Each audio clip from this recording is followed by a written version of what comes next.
सकाळी सकाळी जेव्हा मी घरात दिसत नाही ना तेव्हा माझ्या घरच्यांना अजिबात असं वाटत नाही की आपली पोरगी किडनॅप झाली असेल. ते का सांगू का, कारण त्यांना पण माहिती आपली पोरगीची एवढी आगाव आहे की तिला कोणी किडनॅपच करू शकत नाही. जेव्हा शोधून शोधून दमत येतं बारक्या पोरांच्या टोळक्यात मी जेव्हा सापडते ना तेव्हा कुठे त्यांच्या जीवात जीव येत असेल. तर नमस्कार मित्रांनो, बऱ्याच दिवसांनी श्रीगोंद्याचं तोंड बघितल्यानंतर माझ्या डोळ्यातल्या धारा काय थांबायचं नाव घेत नव्हत्या. त्या डोळ्यातल्या धारा तेव्हा थांबल्या असत्या जेव्हा मी कोणासोबत भांडण केलं असतं.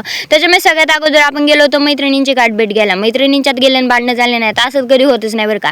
सगळ्यांना असं वाटत असं की मी लय भांडकुद, पण माझ्या जीवाकडे बघून तुम्हाला असं वाटलं तरी कसं काय की मी भांडणं करीत असं. किती डिसेंट इनोसंट, चेहऱ्यावरची माशी उठत नाही लेकराच्या. एवढं तर साधा बोळा स्वभाव आहे माझा, असं आमच्या गावातले म्हणतात बरं का. यांनी सगळ्यांनी मिळून जर मला उचलून आपटलं ना तर मला उचलायला सकट कुणी यायचं नाही. एवढा तर स्वभाव दिलदार आहे आपला, कारण मी जर माघारी हाणलं तर यांनी नाही मला खिडकीच्या बाहेर टाकून द्यावं.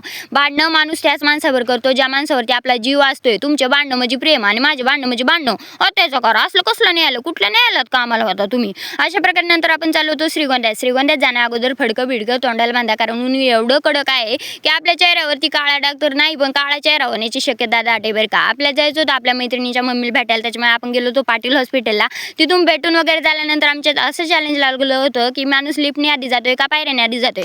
मला त्याच पायऱ्याने पळता पळता तोंडावरती पडू नको, नाही तर आपल्याला याच हॉस्पिटलमध्ये ऍडमिट व्हावं लागेल.